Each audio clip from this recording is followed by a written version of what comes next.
मेरे हाथ में एक कंट्रैक्टर है, एक छोटा सा कंट्रैक्टर। देख के ही आपको पता चल गया होगा। आपने तो बहुत बड़ा बड़ा कंट्रैक्टर देखे होंगे, बड़ा बड़ा कंट्रैक्टर में काम किए होंगे। ये MNX 18 का एक कॉन्ट्रैक्टर है। L&T का मैग वाला MNX 18 का कॉन्ट्रैक्टर। देखिए इसमें क्या लिखा गया है, मैं आपको क्यों दिखा रहा हूँ ये कॉन्ट्रैक्टर। देखिए लिखा गया है SC1 30 ampere, SC3 4 15 volt 18 ampere. तो दोस्तों ये SC1 क्या है, SC3 क्या है। तो मेरा जो मकसद है आज का वीडियो बनाने का ये वो यही है कि हम कॉन्ट्रैक्टर तो देखते हैं, लेकिन कॉन्ट्रैक्टर में क्या क्या डिटेल सब लिखा जाता है, वो क्यों लिखा जाता है, उसको हम नहीं देखते। तो आज के वीडियो में मैं आपको इसके बारे में पूरा डिटेल में समझाने वाला हूँ कि ये जो कॉन्ट्रैक्टर का SC1 लिखा जाता है, SC3 लिखा जाता है, ये क्यों लिखा जाता है। तो दोस्तों मैं हूँ रुपेश कुमार और आप देख रहे हैं बोल बुलबुल। लेकिन दोस्तों टॉपिक के ऊपर जाने से पहले मैं आपको रिक्वेस्ट करता हूँ कि आप मेरा चैनल को सब्सक्राइब कर दीजिए। इसी चैनल पे आपको इलेक्ट्रिकल के ऊपर बहुत सारा इन्फॉर्मेशन मिलेगा, लेकिन मैं आपको स्विच गियर हो, मोटर हो, ट्रांसफार्मर, ESP, VFD, PLC और कन्वेयर सिस्टम, ये सभी के बारे में पूरा डिटेल में मैं आपको सब वीडियो लाने वाला हूँ। बहुत सारा वीडियो ऑलरेडी मैं ला चुका हूँ, तो जल्दी से जल्दी हमारा चैनल को सब्सक्राइब कर दीजिए दोस्तों। तो दोस्तों कॉन्ट्रैक्टर क्या है। कॉन्ट्रैक्टर एक मैकेनिकल स्विच है। जैसे आप स्विच जो MCB ऑपरेट करते हैं, लेकिन आपको उसके पास जाके उसको हाथ से ही ऑपरेट करना पड़ता है। आप अपना फिंगर से उसको ऑन ऑफ करते हैं, लेकिन ये जो कॉन्ट्रैक्टर है, कॉन्ट्रैक्टर को आप ऑन करने के लिए उसके पास जाने की ज़रूरत नहीं, आप रिमोटली बाहर से उसको ऑपरेट ऑन ऑफ कर सकते हैं। तो ये है कॉन्ट्रैक्टर का मेन फ़ायदा है। ये वो सभी काम करेगा, मेक करेगा, ब्रेक करेगा, करंट को कैरी करेगा, लेकिन हम उससे डिस्टेंस मेंटेन करके ये काम कर सकते हैं। कॉन्ट्रैक्टर का मेन काम यही है। तो दोस्तों कॉन्ट्रैक्टर में क्या क्या पार्ट्स होते हैं, जैसा कि आप स्क्रीन में देख रहे हैं। कॉन्ट्रैक्टर ये एक L&T का कॉन्ट्रैक्टर है। L&T का जो ML सीरीज का जो सारा कॉन्ट्रैक्टर आता है वो लगभग इसी टाइप का रहते हैं। ये जो कॉन्ट्रैक्टर में देखिए, ये कॉन्ट्रैक्टर है L&T का एक कॉन्ट्रैक्टर है। ML सीरीज वाला जो कॉन्ट्रैक्टर रहता है वो उसका एक डिजाइन है। तो कॉन्ट्रैक्टर का अंदर में क्या रहता है दोस्तों, वैसे तो मैं आपको एक दिन खोल के दिखा दूंगा कि कॉन्ट्रैक्टर के अंदर में क्या क्या पार्ट्स रहता है, लेकिन आप क्रॉस सेक्शन देखेंगे तो वो इसी टाइप का आपको दिखेगा। कॉन्ट्रैक्टर में कॉइल रहता है, स्प्रिंग रहते हैं, फिक्स्ड पार्ट रहता है, मूविंग कॉन्टैक्ट रहता है, और कुछ स्प्रिंग रहते हैं, टर्मिनल रहते हैं।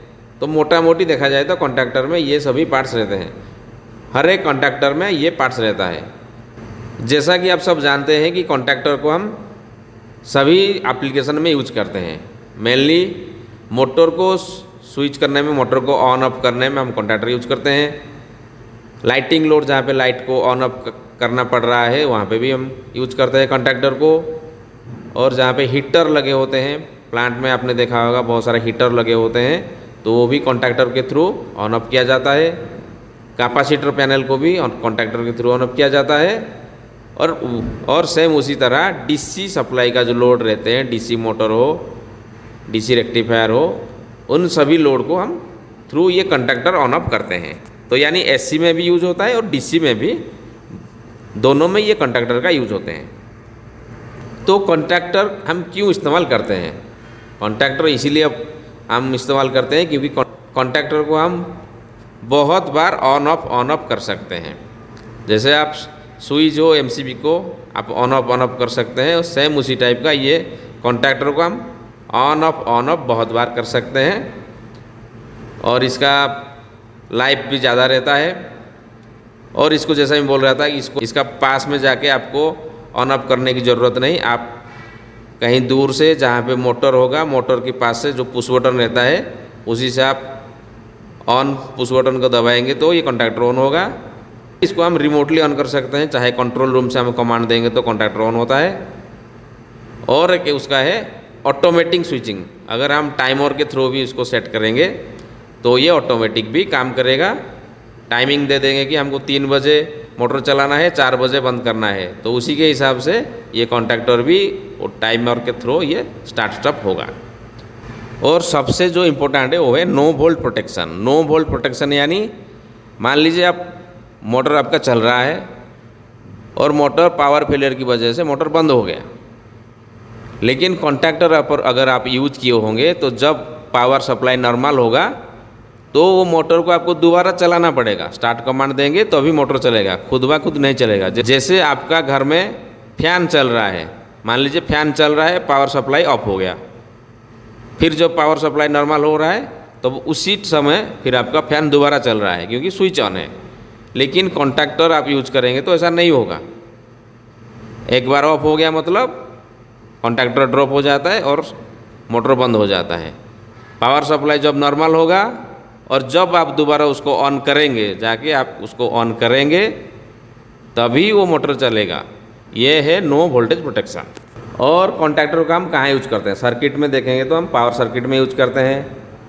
3 फेज पावर हो, सिंगल फेज पावर, उसी सर्किट में हम यूज करते हैं। कंट्रोल सर्किट में भी यूज करते हैं, ऑक्सिलरी सर्किट में यूज करते हैं, और नो इलेक्ट्रिकल कनेक्शन पे यूज करते हैं। और हम कॉन्टैक्टर को डिफरेंट सप्लाई में भी यूज कर सकते हैं। जैसा कि आपने देखा होगा, आपने मैक्सिमम तो प्लांट में यूज कर रहे हैं 415 वोल्ट, कुछ कुछ जगह पे 660 वोल्ट का भी इस्तेमाल होता है 3 फेज में, और 11 के भी, 6.6 के भी। ये बहुत सारे वेराइटी में हम यूज करते हैं। एसी में भी यूज करते हैं, डीसी में भी कॉन्टैक्टर का इस्तेमाल किया जाता है।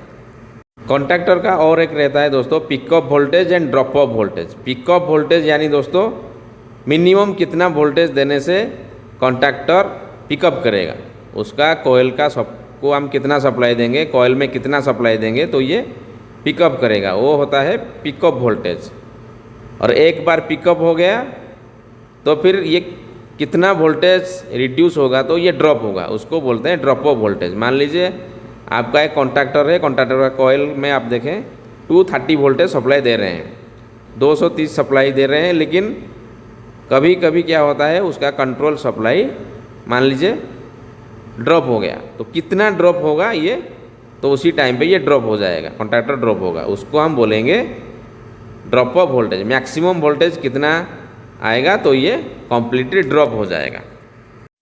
तो हम जब कॉन्टैक्टर का सिलेक्शन करते हैं तो उसका कैसे सिलेक्शन करते हैं, क्या क्या पैरामीटर के ऊपर डिपेंड करता है। कॉन्टैक्टर का सिलेक्शन कौन सा पैरामीटर के ऊपर डिपेंड करता है।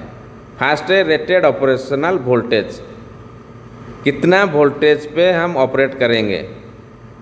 मान लीजिए हम 415 वोल्ट पे ऑपरेट करना चाहते हैं तो उसी के हिसाब से हमको सिलेक्शन करना पड़ेगा कॉन्टैक्टर को, इसको हम बोलेंगे यूई। और एक होता है ऑपरेशनल करंट, कितना लोड हम दे रहे हैं, मान लीजिए मोटर है 15 किलोवाट का मोटर है तो इसके हिसाब से हम कौन सा कॉन्टैक्टर यूज करेंगे। 15 किलोवाट यानी वो हो जाएगा 27 एम्पियर उसका फुल लोड करंट रहेगा, तो उसके हिसाब से हम कौन सा कॉन्टैक्टर चूज करेंगे जो 27 एम्पियर फुल लोड करंट है उसको ले सकता है, उसको हम बोलेंगे आईई। ऑपरेशनल करंट को बोला जाता है आईई। और फिर ये देखने वाली बात है कि फ्री एयर में और उसका एनक्लोज जो थर्मल करंट रहता है आईटीएच एंड आईटीएचई, ये दोनों भी देखना पड़ता है कॉन्टैक्टर को सिलेक्शन करने के लिए।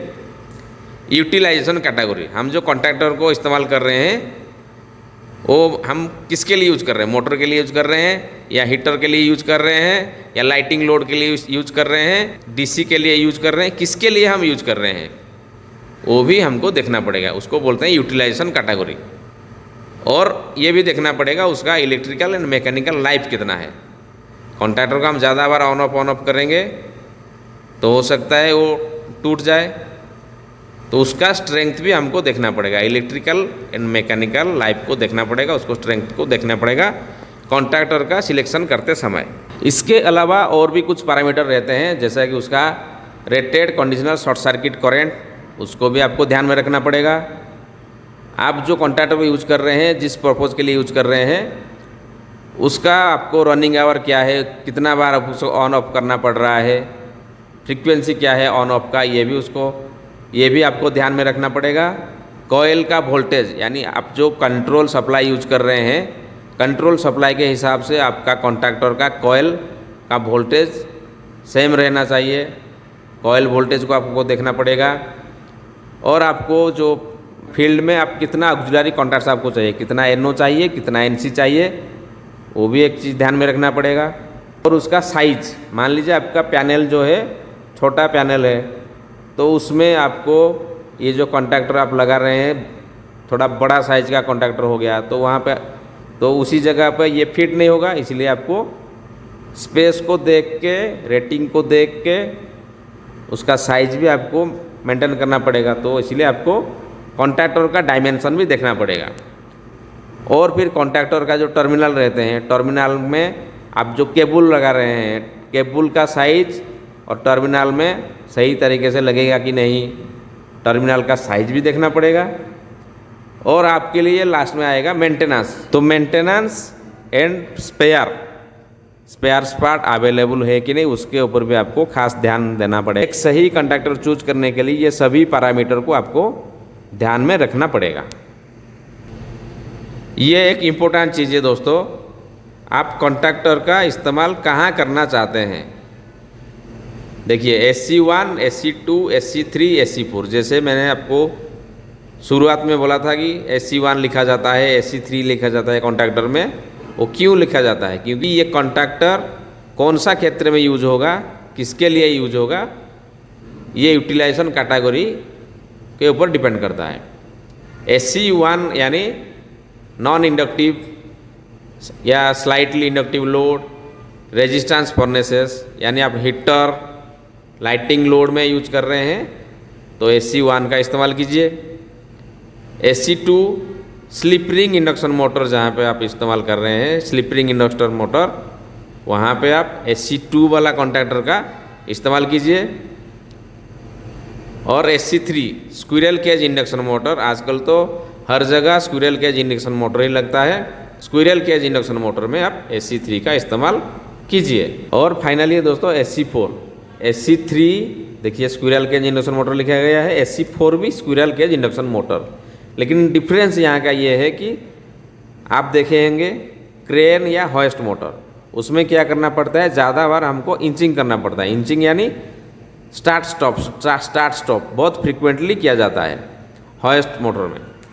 तो उसी टाइप का मोटर में ज़्यादातर हॉइस्ट एंड क्रेन में हम SC4 वाला कॉन्टैक्टर को लगाएंगे। तो आपका क्लियर हो गया। SC1, SC2, SC3, SC4 simple है। SC1 हम लगाएंगे हीटर में और लाइटिंग लोड में, SC2 लगाएंगे स्लिप रिंग इंडक्शन मोटर में, SC3 squirrel cage induction motor and SC4 लगाएंगे स्क्विरल केज इंडक्शन मोटर, लेकिन हॉइस्ट यानी क्रेन जहाँ पे ज़्यादा बार हमको इंचिंग करना पड़ता है, स्टार्ट स्टॉप फ्रीक्वेंसी जहाँ पे ज़्यादा रहता है, वहाँ पे SC4 लगाने में अच्छा है। सेम उसी तरह से दोस्तों हम जो DC में भी कॉन्टैक्टर यूज करते हैं, DC कॉन्टैक्टर यूज करते हैं, उसका भी यूटिलाइजेशन कैटेगरी रहता है DC1, DC3 and DC5। DC1 यानी जहाँ पे रेजिस्टिव लोड रहेगा, फर्नेस, हीटर, लाइटिंग लोड, उसमें DC1 यूज किया जाएगा, DC1 वाला कॉन्टैक्टर। और DC3 जहाँ पे शॉर्ट मोटर रहेगा, शॉर्ट मोटर के लिए DC3 का इस्तेमाल करेंगे और सीरीज मोटर के लिए DC5 का इस्तेमाल करेंगे। तो दोस्तों आशा करते हैं आज का ये टॉपिक आपको बहुत ही अच्छा लगा होगा, आपको बहुत कुछ इन्फॉर्मेशन मिला होगा। तो मेरे साथ अंत तक रहने के लिए आपका बहुत बहुत शुक्रिया, बहुत बहुत धन्यवाद। देखते रहिए बोल बुलबुल।